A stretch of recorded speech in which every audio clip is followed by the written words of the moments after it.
are 39 days away from November 8th, and a former beauty queen is now front and center in America's election. Joining me to explain how this latest controversy is playing out is WSJ's national politics editor, Aaron Zitner. How's it going, Aaron? Hi, Shelby. So, Hillary Clinton brought up the story of Alicia Machado in the debate Monday night. Take a listen. One of the worst things he said was about a woman in a beauty contest. He loves beauty contests, supporting them and hanging around them. And he called this woman Miss Piggy. Then he called her Miss Housekeeping because she was Latina.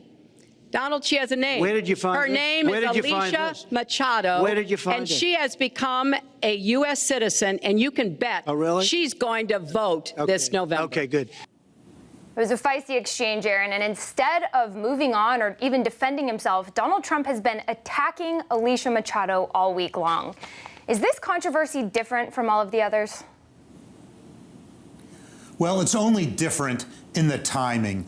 Earlier in the campaign, we saw Donald Trump take personal feuds public and extend them. He went after Kaiser Khan, the father of a slain U.S. soldier who spoke at the Democratic National Convention and criticized Donald Trump. We saw him go after Judge Curiel, the American-born judge of Hispanic heritage, who was presiding over a lawsuit involving one of Donald Trump's businesses. But who would have thought that here we are, 40 days before an election, and the leader of one of the major political parties is up in the early morning hours before 6 a.m. on Twitter attacking a beauty pageant contestant and accusing her of having a sex tape with no evidence. Yeah, and the Twitter is key, because just when we thought that Trump's campaign manager had sort of righted the ship, gotten him away from these Twitter attacks, as you mentioned, he went up before 6 a.m.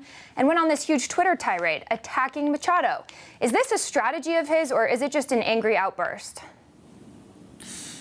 It's hard to see what the strategy is here. If you really push for a strategy, maybe you could say that Donald Trump is thinking that if he shows America that he's willing to fight for himself, that once he's in office, he'll fight for the American people as well. That's a pretty much of a reach of an interpretation.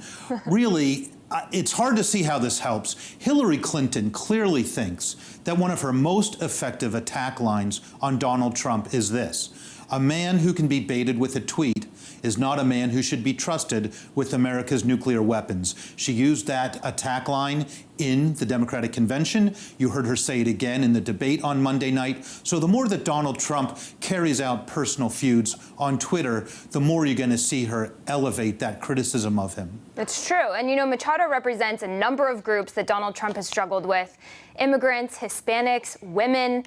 I know you're all about the polls and all those numbers. What kind of damage could he be doing this week? You're right. These are exactly the groups he's struggling with. There's always been a gender skew in recent elections in American politics. Men tend to vote Republican, women Democratic. That's been escalated and amplified by Donald Trump this time around.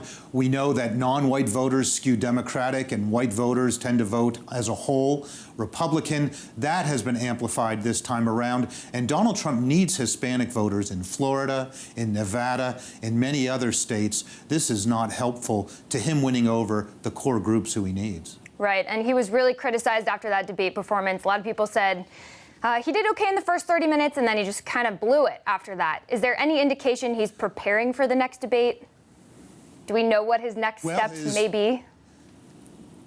His schedule that we heard from the campaign said he was going to take Sunday to prepare for the debate. There were reports that in some of the other days he had set aside for debate preparation, not a whole lot of that went on. It's really hard to know. What's remarkable here, though, is we just had a nationally televised debate and a long campaign in which we've discussed things like taxes, on which these candidates have very sharp differences, relations with Russia, should we be members of NATO, should we support other NATO members in the way we have, any number of issues came up, and yet here we are talking about the disposition of these candidates, who they are, what their personal qualities are. That's what today's Twitter storm speaks to, is does it help Americans envision Donald Trump as president and make them see him have the personal qualities that say he's fit for office, or does it play into his opponents who say his personal qualities are not strong enough to make him a viable president? Right, and as you said, it just further masks all of those issues. Aaron Zitner, thank you so much for joining us. 39 days till Election Day.